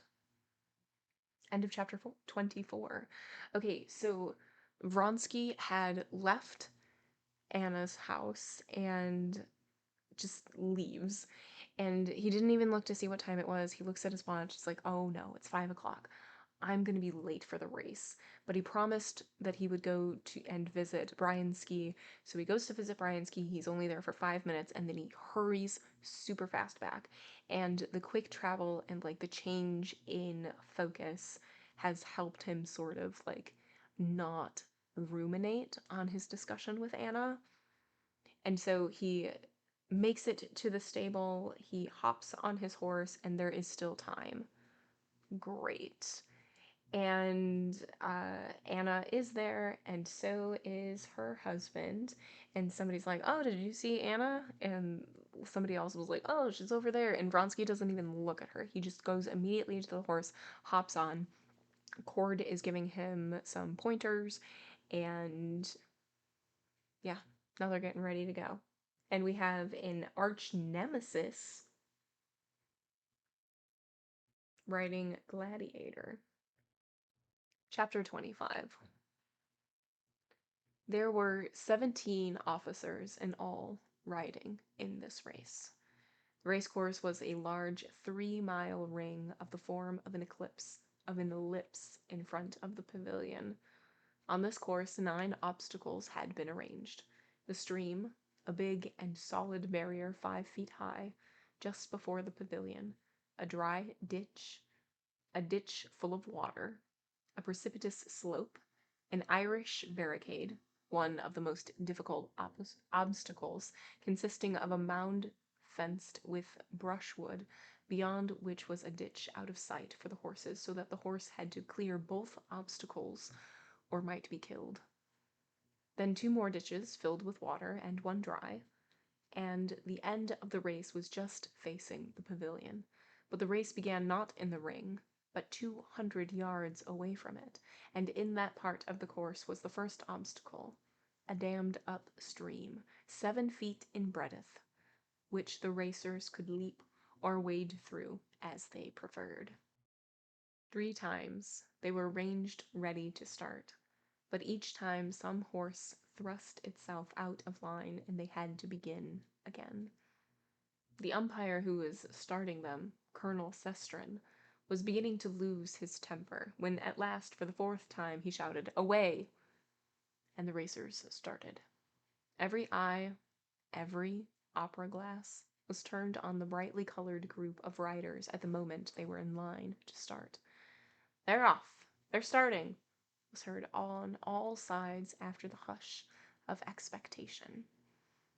And the little groups and solitary figures among the public began running from place to place to get a better view. In the very first minute, the close group of horsemen drew out, and it could be seen that they were approaching the stream in 2s and 3s, and one behind another. To the spectators, it seemed as though they had all started simultaneously. but to the racers, there were seconds of difference that had great volume, had great value to them. Frou-Frou, excited and over-nervous, had lost the first moment, and several horses had started before her. But before reaching the stream, Vronsky, who was holding in the mare with all his force as she tugged at the bridle, easily overtook 3, and there were left in front of them Mahotin's chestnut Gladiator, whose hindquarters were moving lightly and rhythmically up and down, exactly in front of Vronsky, and in front of all, the dainty mare, Diana, bearing Kuzovlev,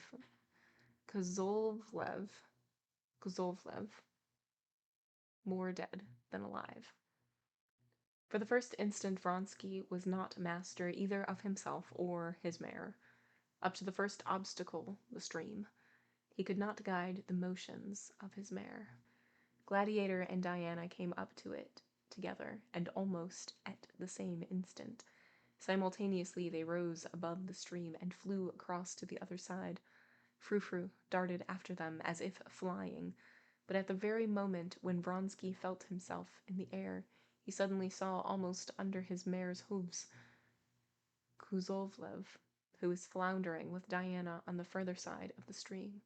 Kuzovlev had let go the reins as he took the leap, and the mare had sent him flying over her head.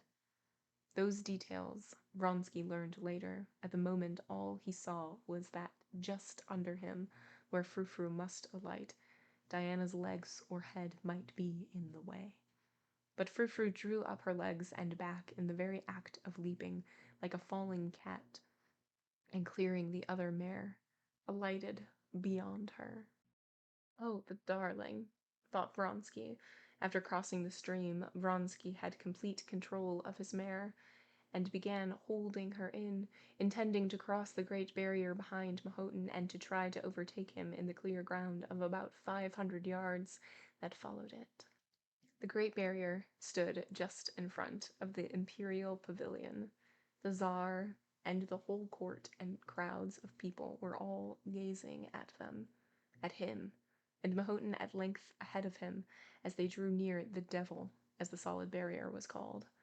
Vronsky was aware of those eyes fastened upon him from all sides, but he saw nothing except the ears and neck of his own mare, the ground racing to meet him, and the back and white legs of Gladiator beating time swiftly before him, and keeping always the same distance ahead. Gladiator rose with no sound of knocking against anything. With a wave of his short tail, he disappeared from Vronsky's sight. "Bravo!" cried a voice. At the same instant, under Vronsky's eyes, right before him flashed the pawlings of the barrier. Without the slightest change in her action, his mare flew over it, the pawlings vanished, and he heard only a crash behind him. The mare, excited by Gladiator's keeping ahead, had risen too soon before the barrier, and grazed it with her hind hoofs. But her pace never changed, and Vronsky, feeling a spatter of mud in his face, realized that he was once more the same distance from Gladiator. Once more he perceived in front of him the same back and short tail, and again the same swiftly moving white legs that got no further away. At the very moment when Vronsky thought that now was the time to overtake Mahotin, Frou-Frou, herself understanding his thoughts without any incitement on his part, gained ground considerably, and began getting alongside of Mahotin on the first favorable side, close to the inner cord. Mahotin would not let her pass that side. Vronsky had hardly formed the thought that he could perhaps pass on the outer side, when Frou-Frou shifted her pace and began overtaking him on the other side. Frou-Frou's shoulders, beginning by now to be dark with sweat, was even with Gladiator's back.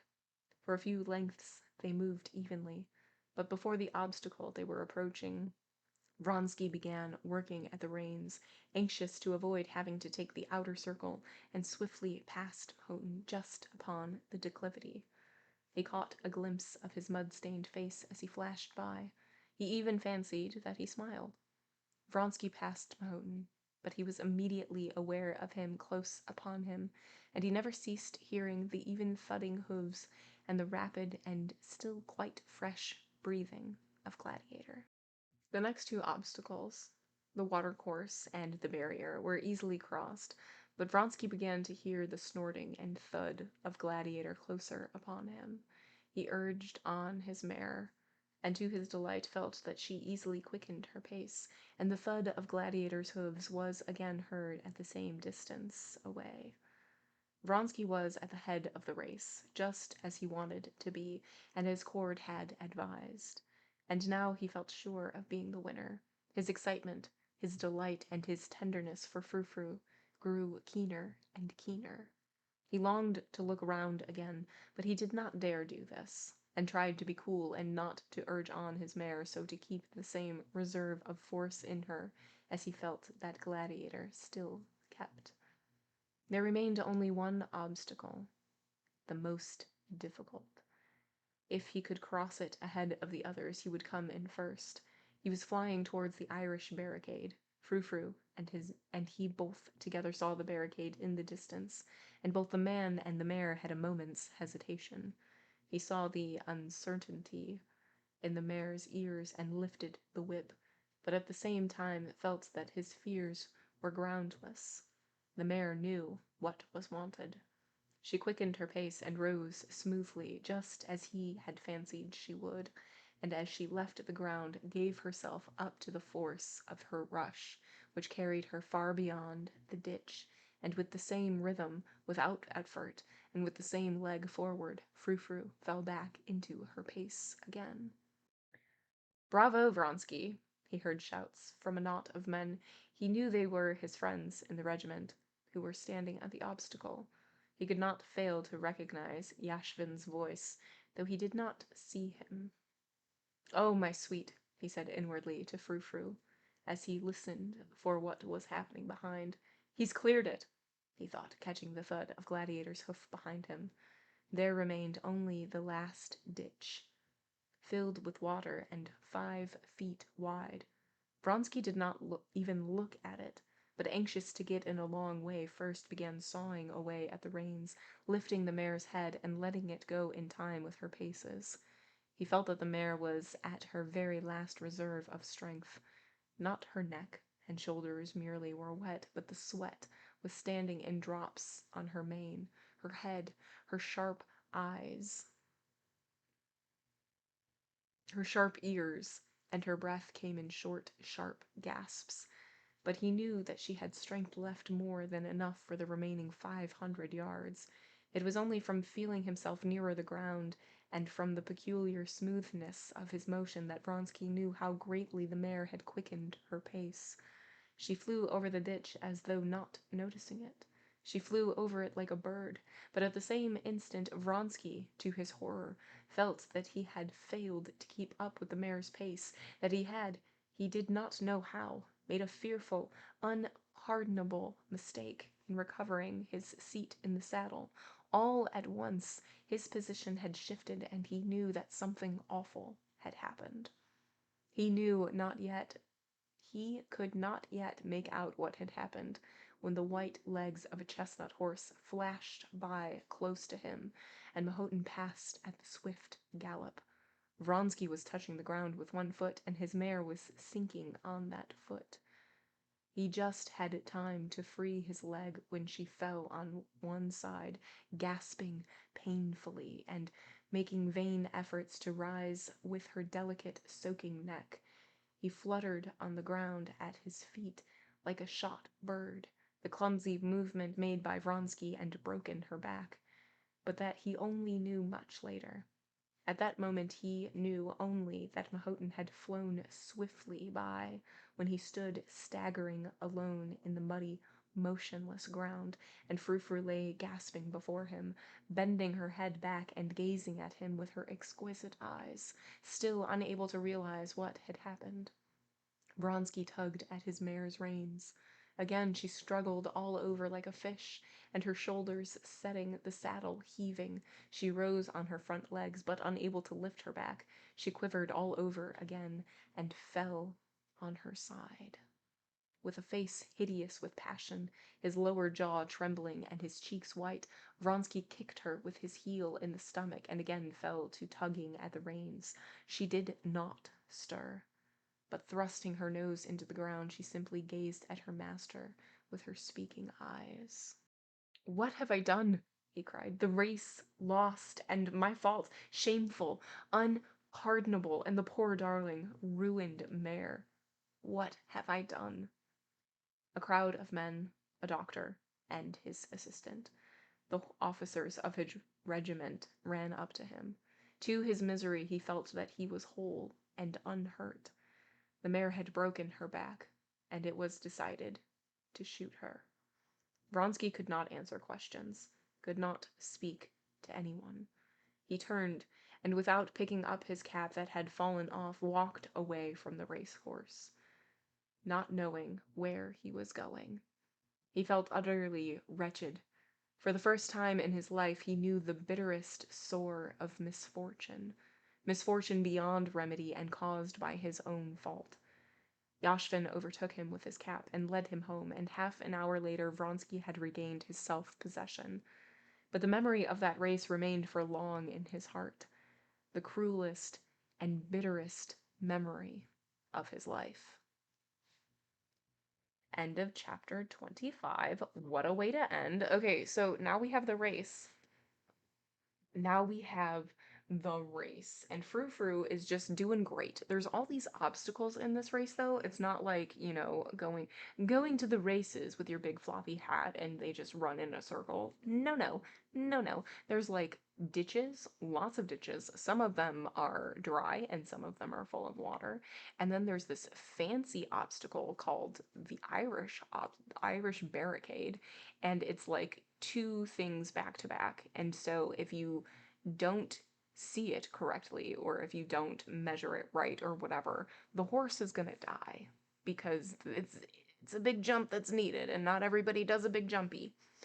And so Vronsky and Gladiator are like neck and neck this whole time. It's like, who's gonna win? And they're just very aware of each other. And so Vronsky just really wants to win, and he's pushing Frou Frou, and Frou Frou is like, I don't like this, but I'm gonna keep going because there's a horse next to me, and I don't like it at all. And so, going along, does a huge leap at the Irish barricade, but like in the air, like something happens. Vronsky does something. And when he lands horribly on Frou Frou and actually breaks Frou Frou's back. And the doctors come out, the medics come out. Vronsky is fine because of course he is. Of course he gets to just walk away from this. Frou Frou is not, and there is no real mending Frou Frou, and so they have to shoot her, which I hate. And Vronsky walks away. And is this maybe a foreshadowing for what is to come? I don't know. Maybe. But we did get foreshadowing that this race was going to go horribly wrong, because the Irishman before the race was like, no, don't go anywhere, Vronsky, because if you get news, like, your head is not going to be in the game. And here we are. He had terrible news, and his head wasn't in the game. Great. Great, great, great. But that's where we're going to end the book today. We are on part 2, about to start chapter 26. I'm still really enjoying this. I'm really liking it. But yes, that's going to be it for tonight. Thank you all.